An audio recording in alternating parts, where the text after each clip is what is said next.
नमस्कार। आज का वीडियो उन सभी विद्यार्थियों के लिए जो भविष्य में कई परीक्षाओं में बैठने वाले हैं, वही इस वीडियो को देखें।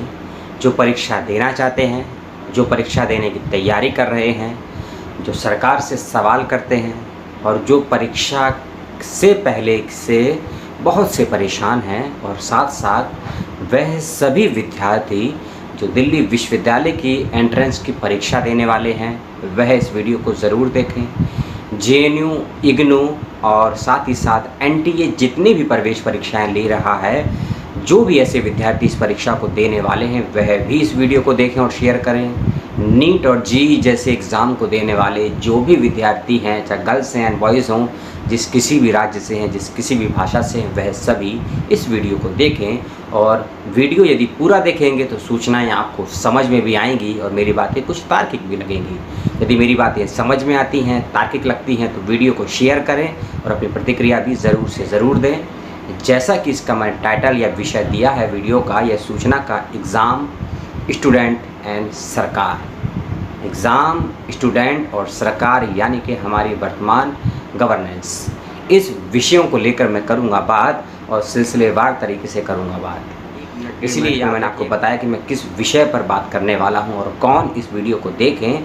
यदि सभी स्टूडेंट हैं इस वीडियो को देखने वाले तो बहुत अच्छा है, लेकिन ये वीडियो पेरेंट्स के लिए भी है और ये वीडियो उन सभी पेरेंट्स के लिए हैं जिनके बच्चे 1 तारीख से अर्थात 1 सितंबर से लेकर 4 अक्टूबर के मध्य में कई प्रवेश परीक्षाओं में और कई प्रतियोगी परीक्षाओं में बैठने वाले हैं। उन सभी के लिए ये वीडियो है। सरकार जब हम चुनते हैं, हम इसीलिए चुनते हैं कि हमारे देश की और हमारे देश के एक बहुत बड़े और महत्वपूर्ण हिस्से छात्र छात्राओं के भविष्य के लिए कुछ योजनाएं, कुछ नीतियां, कुछ कार्य करेगी। लेकिन वर्तमान सरकार मैं नहीं कहूँगा, लेकिन वर्तमान सरकार की मैं नीतियों पर ज़रूर बात करूँगा कि यह सरकार की कैसी नीतियाँ हैं। किस देश की संसद बंद है, क्यों? कोविड के कारण। इस देश की संसद को छोड़ दीजिए, बड़े बड़े सरकारी कार्यालय बंद हैं कोविड के कारण। इस देश में विश्वविद्यालयों, स्कूलों और महाविद्यालयों को कितनी सुरक्षा प्रदान की गई है, इसकी तरफ किसी का ध्यान नहीं जाता है। लेकिन जब हम बात करते हैं कि हमें आर्टिकल 19 अर्थात अभिव्यक्ति का अधिकार संविधान में ही दिया गया है, उसी को आधार बनाकर यदि हम सत्ता पर बैठी हुई सरकार से सवाल करते हैं तो यह उन्हीं छात्रों पर और सवाल करने वाले लोगों पर पुनः सवाल खड़ा करती है या उन पर न्यायालय के आधार पर कोर्ट केस कर देती है। तो ऐसी सरकार से सवाल करना ना ही राजद्रोह की श्रेणी में आता है, ना ही राष्ट्रद्रोह की श्रेणी में आता है और ना ही किसी की अवमानना की श्रेणी में आता है। इस बात को ध्यान रखिएगा। लगभग 8 से 9 लाख बच्चे जेईई का एग्ज़ाम देने वाले हैं और लगभग 15 से 16-17 लाख के बच्चे नीट का एग्ज़ाम देने वाले हैं। इसमें यदि मैं दिल्ली विश्वविद्यालय की प्रवेश परीक्षाओं को जोड़ दूं, जो कि 6 सितंबर से लेके 11 सितंबर के मध्य होने वाली है, बीए, एमए, एमफिल और पीएचडी के विद्यार्थियों की और बीएड, एमएड के विद्यार्थियों की, लॉ के विद्यार्थियों की लगभग 4 से 5 लाख की संख्या है। इसमें यदि मैं इग्नू के पीएचडी और एमबीए के विद्यार्थियों की संख्या जोड़ दूं, लगभग 1 लाख से ऊपर है। पीएचडी प्लस इग्नू के विद्यार्थियों की संख्या यदि जोड़ दी जाए, लगभग 35,000 से अधिक उसमें विद्यार्थी हैं। और यदि इसमें आईसीएआर की यूजी की परीक्षाएं और साथ ही साथ एआईए पीजीईटी की प्रवेश परीक्षा पीजी के स्तर की जोड़ दी जाए, लगभग 35,000 के करीब विद्यार्थी उसमें हैं। एनटीए इसके अलावा इग्नू की ही एमबीए की ये परीक्षाएं भी ले रहा है, लगभग 10,000 से अधिक विद्यार्थी। यानी कि लगभग ये तो वह विद्यार्थी हैं मोटे मोटे मैंने आपको बताए जो परीक्षाएं देने वाले हैं। लेकिन यदि इनका 10% भी पेरेंट्स को जोड़ा जाए, मान लीजिए यदि 35 लाख स्टूडेंट पेपर देने आ रहे हैं, तो कम से कम 35 लाख का 10% 3 लाख पेरेंट्स तो साथ में आएंगे। और मैं तो बहुत कम आंकड़ा बता रहा हूँ, उनके साथ कितने और पेरेंट्स आएंगे इसका अंदाज़ा नहीं है। और इसका डर इसीलिए भी और सताता है कि ट्रैवलिंग की व्यवस्थाएं पूरी नहीं हैं। और जब ट्रैवलिंग की व्यवस्थाएं पूरी नहीं हैं तो सत्ता पर बैठी हुई सरकार ये किस बात पर कह रही है कि लगभग 14 लाख से 12 लाख के बीच में बच्चों ने एडमिट कार्ड डाउनलोड कर लिया है नीट की परीक्षा के लिए। लेकिन अगर आप ये कह रहे हैं कि इतने बच्चों ने एडमिट कार्ड डाउनलोड कर लिया है लेकिन एग्ज़ाम देने तो नहीं गए हैं। एक सवाल ये उठता है कि आप ऑनलाइन परीक्षा तो लेना चाहते हैं, सीबीटी मोड के माध्यम से, कंप्यूटर बेस्ड टेक्नोलॉजी के माध्यम से एग्ज़ाम तो लेना चाहते हैं, लेकिन आपने बच्चों के एग्ज़ामिनेशन सेंटर उनके घरों से इतना दूर क्यों दिए हैं? आप उनके नज़दीक में ही सेंटर दे सकते थे, जहां वह लोग अपनी प्राइवेट गाड़ी से, बस से या ऑटो से जा सकें। आपने इतना दूर सेंटर क्यों दिए जहां विदाउट ट्रेन वह लोग जा नहीं सकते हैं? और यदि सेंटर दूर है, यदि सरकार तर्क दे रही है कि 1 से 2 दिन पहले जाए, तो आप ये खुद सोचिए, जो भी इस वीडियो को देख रहे हैं, मान लीजिए मेरा सेंटर कलकत्ता में है और मैं दिल्ली का रहवासी हूँ, मैं कलकत्ता जाता हूँ 1 से 2 दिन पहले, उस 1 से 2 दिन मैं कहाँ रहूँगा, इसकी व्यवस्था कौन करेगा? और 1 से 2 दिन के भीतर यदि मैं संक्रमित हो जाता हूँ, किसी व्यक्ति से इफेक्टेड हो जाता हूँ, तो उसकी जवाबदेही किसकी होगी? कोई जवाब नहीं है सरकार के पास।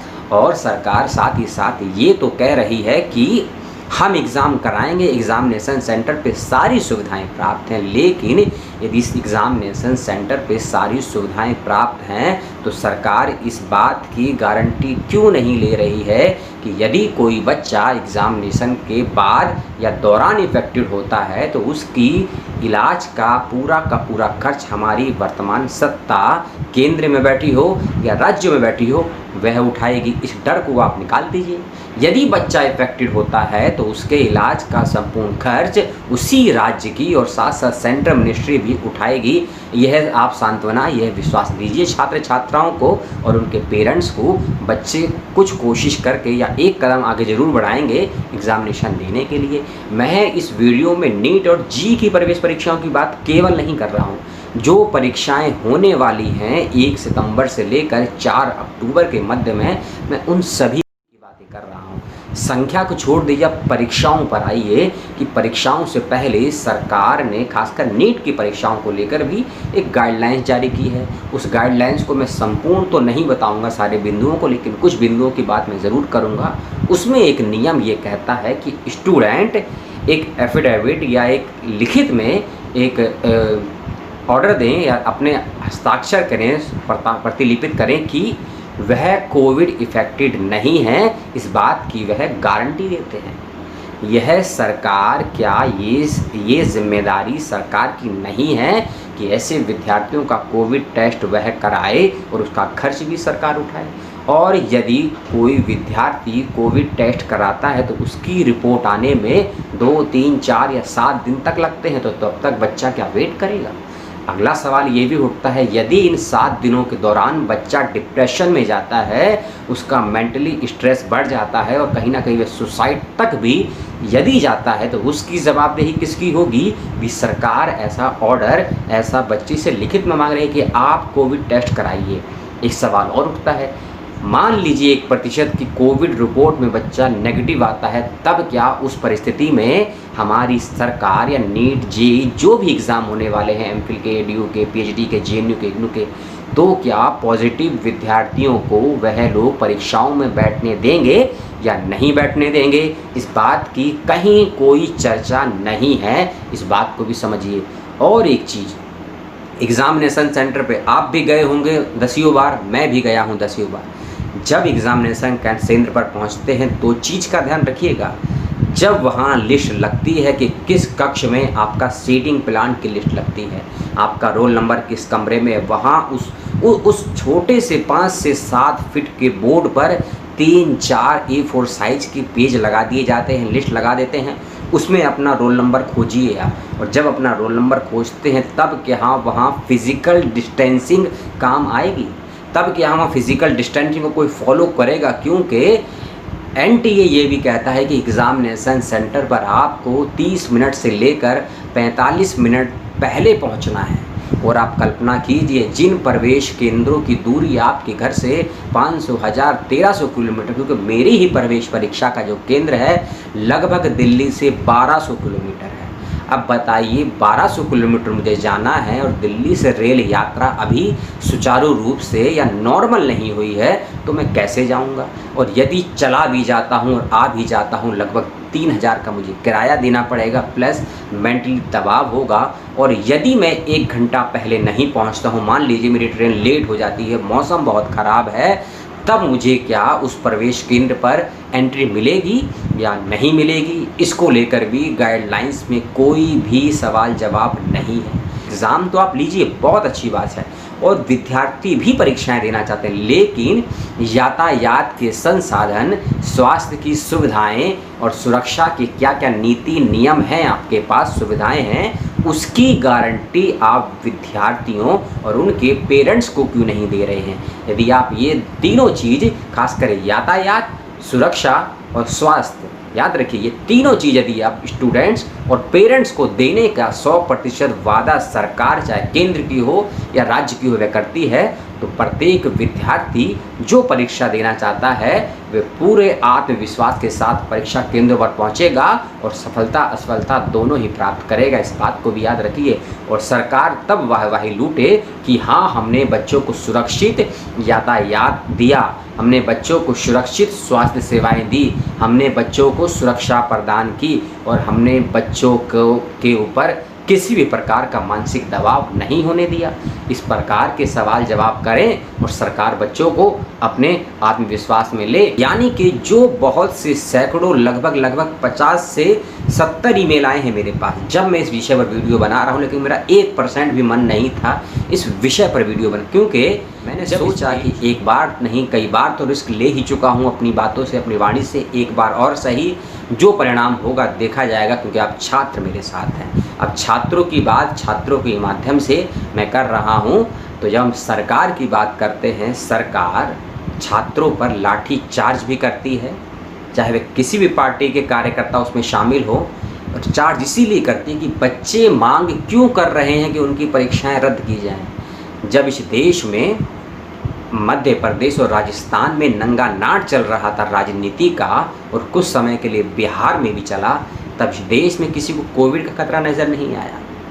जब इस देश में जनवरी में पहला केस आ जाता है कोविड का, और डोनाल्ड ट्रंप फरवरी में इस देश में घूमते हैं, तब कितनी सुरक्षा व्यवस्था की गई, तब किसी को ध्यान नहीं आता है सुरक्षा का। और जब इस देश में CBSE ने 10वीं और 12वीं क्लास के बच्चों को इसी आधार पर प्रमोट कर दिया, लगभग 20 लाख से अधिक बच्चों को प्रमोट कर दिया पूर्व के परिणामों के आधार पर या उनकी परफॉर्मेंस के आधार पर कि कोविड या पेंडेमिक का खतरा है, तब आप इस संख्या में जो 35 से 40 लाख के लगभग है, इन प्रवेश परीक्षाओं के बच्चों की जान को रिस्क में क्यों डाल रहे हैं?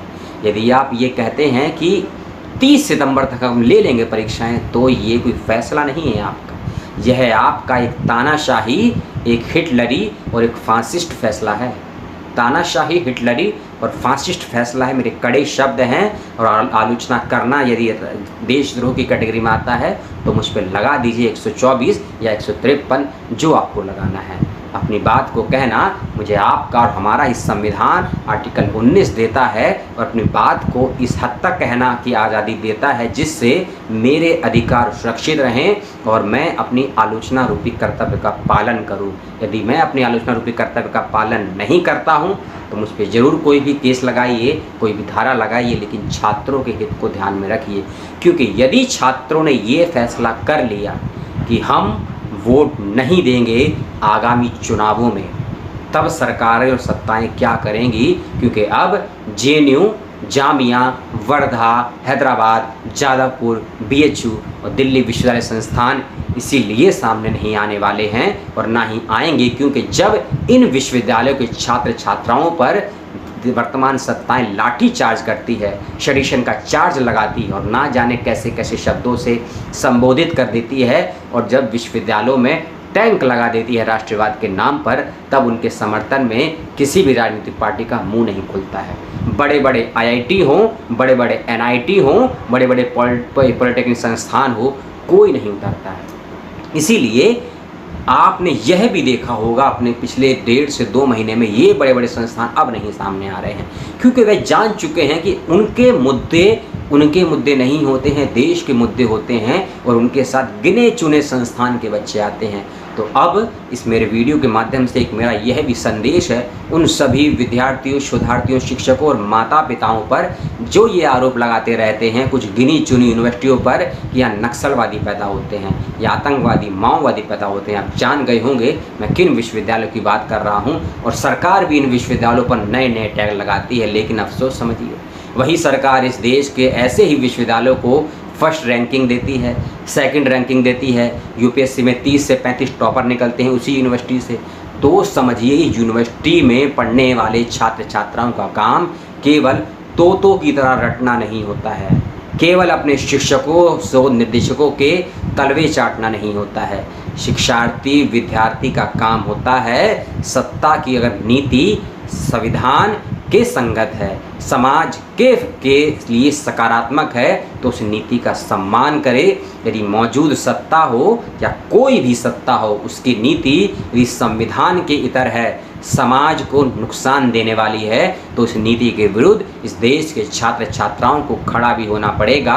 सिर उठाकर, हाथ में झंडा कोई भी हो, मुंह में नारा कोई भी हो, आपकी जुबान कोई भी हो, भाषा कोई भी हो, विरोध करना बेहद ज़रूरी है। सही का करें समर्थन, गलत का करें विरोध।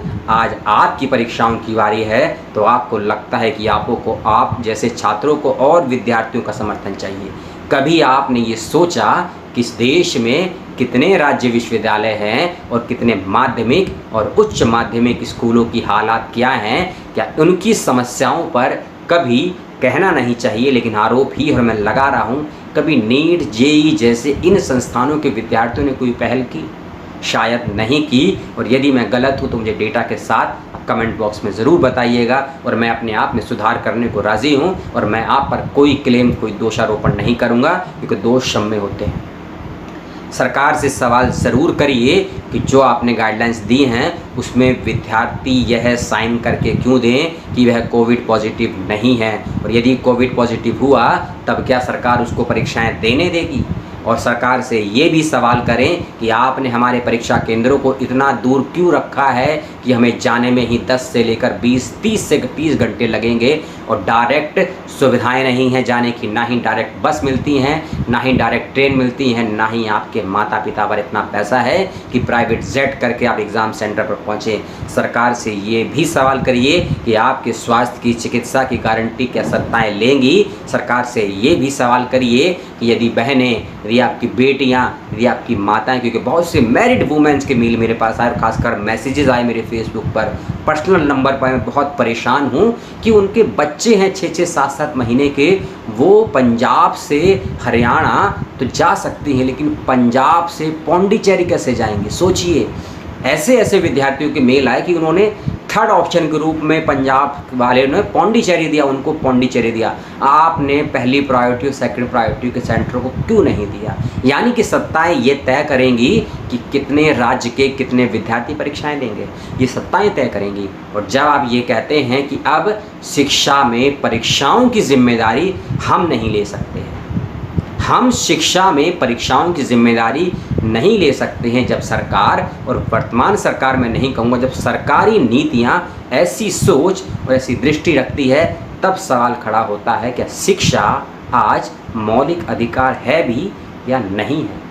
और यदि शिक्षा मौलिक अधिकार है तो शिक्षा की इतनी दुर्दशा क्यों है? और देश के शिक्षा मंत्री, जी हाँ, देश के वर्तमान शिक्षा मंत्री जितने वेबिनार, सभाएं, चर्चाएं और पर्सनल इंटरव्यू नई शिक्षा नीति पर दे रहे हैं और विस्तार से दे रहे हैं, देश के बहुत ही केंद्रीय विश्वविद्यालयों के वाइस चांसलर, क्या इतने ही विस्तार से हमारे शिक्षा मंत्री और देश के विश्वविद्यालयों के वाइस चांसलर बच्चों की इस परेशानियों पर कुछ बोलना चाहते हैं?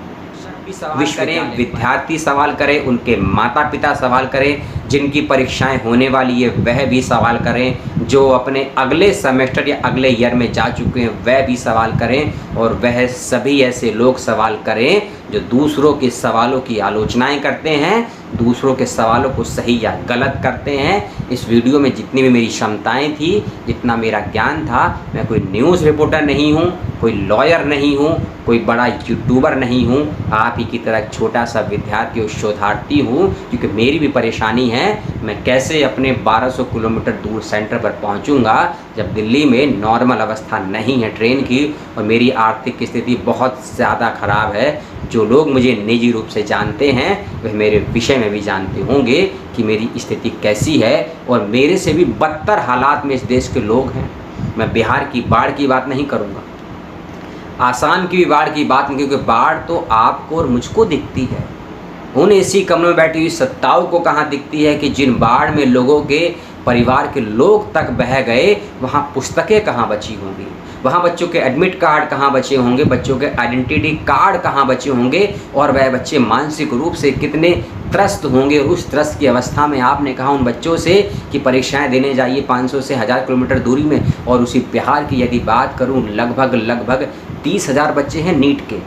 30,000 बच्चों पर आपने 2 सेंटर दिए, केवल 2 सेंटर 30,000 बच्चों के लिए लगभग 15 से 17,000 एक सेंटर पर बच्चे होंगे। समझिए उस सेंटर के हालात क्या होंगे, ये समझिए। और जब एनटीए परीक्षाएं लेगा, खासकर नेट की परीक्षाएं लेगा, CSIR JRF की परीक्षाएं लेगा और दिल्ली विश्वविद्यालय की प्रवेश परीक्षाएं लेगा, आप समझ लीजिए कि NCR के बाहर ही अधिकतर सेंटर देता है, चाहे आप दिल्ली के हों या दिल्ली के बाहर के हों। तब ये समस्या कितनी विकराल होगी इस बात का अंदाज़ा लगाइए। क्योंकि नीट और जी इसीलिए चर्चा में हैं क्योंकि वह प्रारंभिक परीक्षाएं हैं। परीक्षाओं में प्रारंभ होने की ये पहली सीढ़ी है और इसके बाद इग्नू की, DU की, JNU की और साथ साथ MBA की और कई प्रतियोगिता परीक्षाओं का दौर चालू होने वाला है। तब आप शायद इस समस्या को समझेंगे जो कुछ उंगलियों पर गिने जाने वाले पत्रकार कर रहे हैं, कुछ सोशल मीडिया पर पत्रकार यूट्यूबर कर रहे हैं और कुछ पत्रिकाएं कर रही हैं, कुछ वेब पोर्टल कर रहे हैं। आप इस समस्या को तब अपना समझेंगे जब आपके माता पिता और आप, बिल्कुल आप जैसे लोग इससे परेशान होंगे।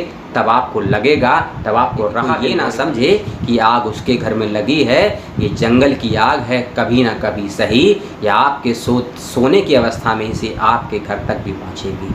जिस आग पे आज आप हाथ सेक रहे हैं, इस बात का याद रखिए कुछ ही पलों बाद कोई और उस आग पर हाथ सेकेगा। तब आप उससे पानी मांगेंगे आग बुझाने के लिए, तो पानी के बदले आपको केरोसिन ला कर देगा, केरोसिन ला कर देगा। किसी भी की भी समस्या हो उस पर सवाल उठाएं और जो सवाल उठा रहा है उसके साथ खड़े हों। यदि सत्ताओं से आपकी समस्याएं नहीं होंगी तो आप समझ लीजिए सत्ताओं के आप साथ चल रहे हैं। और ये ज़रूरी नहीं है कि हर व्यक्ति सत्ताओं के विरोध में हो। जो भी व्यक्ति सत्ताओं के विरोध में, उनसे तर्क वितर्क करें, सवाल जवाब करें कि वे सत्ता की किस नीति से इतने नाखुश हैं, सत्ता के किस फैसले से इतने नाखुश हैं। क्योंकि हर व्यक्ति सत्ता का विरोधी नहीं है, सत्ता में मौजूद कुछ लोगों के द्वारा बनाई गई नीतियों का विरोधी है।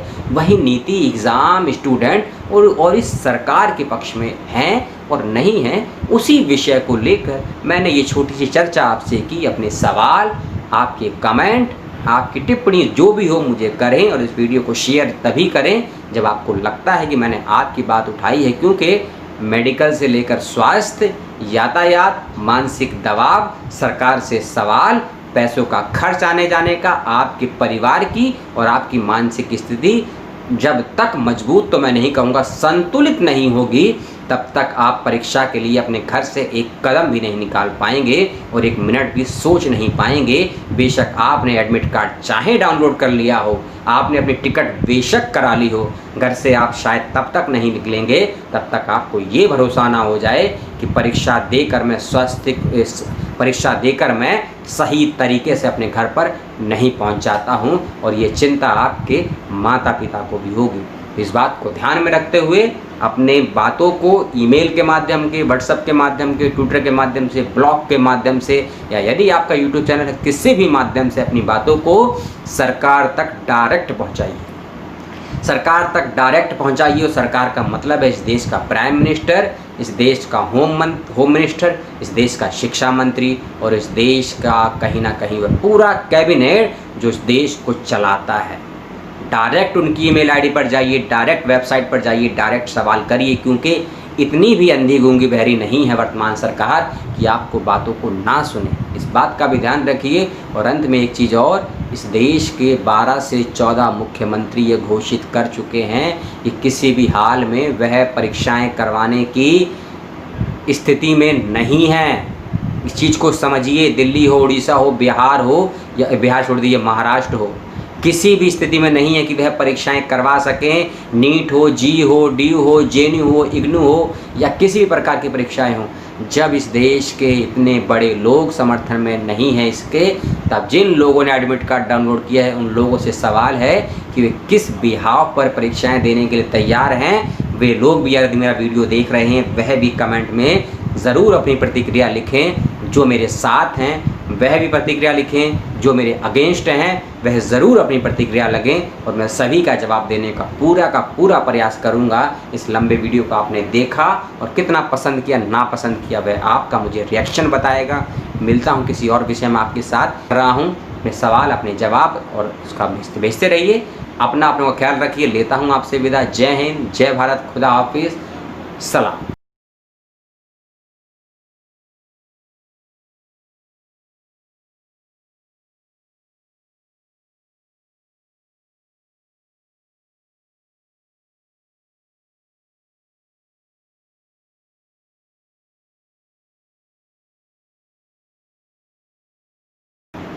विश्वविद्यालय बंद हैं, पाठ्यक्रम नहीं चल रहा है, ऑनलाइन चल रहा है। ये कैसी ऑनलाइन व्यवस्था है? बच्चे इंटरनेट पर अपना पैसा खर्च करेंगे, बच्चे घर की लाइट पर अपना पैसा खर्च करेंगे, बच्चे मटेरियल अपना कलेक्ट करेंगे इंटरनेट से ढूंढ के, लेकिन फीस विश्वविद्यालय टाइम से ले रहे हैं। जी हाँ, जनवरी से लेके जून तक की पूरी फीस ली विश्वविद्यालयों ने, और अब जुलाई से लेके दिसंबर तक की भी पूरी फीस लेंगे। आप बच्चों को शिक्षा के नाम पर पुस्तकालय नहीं दे रहे हैं, आप बच्चों को शिक्षक नहीं दे रहे हैं प्रत्यक्ष रूप से, आप बच्चों को अपने विश्वविद्यालय में और छात्रावासों में प्रवेश नहीं दे रहे हैं, तब आप छात्र छात्राओं से फीस किस चीज़ की ले रहे हैं? इस बात को भी मैं इसी वीडियो में उठा रहा हूं, क्योंकि यह वीडियो बहुत से छात्र छात्राएं और बहुत से शिक्षक भी देख रहे हैं। आप खुद ही तय करिए, यदि शिक्षक आपको पढ़ाता है पुस्तकालयों का, इंटरनेट का, विश्वविद्यालय के और छात्रावास का यदि आप प्रयोग करते हैं, तब आपसे फीस ली जाए तो आपको भी जायज़ लगेगा। लेकिन जब आपने इन सुविधाओं का लाभ ही नहीं उठाया है, तब आपसे फीस क्यों ली जा रही है और आप फीस दे क्यों रहे हैं? सवाल ये भी है। आपने कोई ज्ञापन दिया अपने वाइस चांसलर को, अपने शिक्षा मंत्री को राज्य के, या देश के शिक्षा मंत्री को? क्योंकि इस समय पेंडेमिक के दौर में बहुत सी प्राइवेट कंपनियां लोगों को इसीलिए सैलरी नहीं दे रही हैं। उनका तर्क है, यदि आपने हमारे यहाँ काम ही नहीं किया है तब आप आपको सैलरी कैसे दे सकते हैं? बहुत से मजदूर, वर्कर, सफाई करने वालों को इसीलिए सैलरी नहीं मिली कि उनके काम बंद हैं, स्कूल कॉलेजेस बंद है, वहाँ के स्वास्थ्य सफाई कर्मचारियों को सैलरी इसीलिए नहीं दी गई कि वहाँ तो उन्होंने कुछ काम ही नहीं किया है।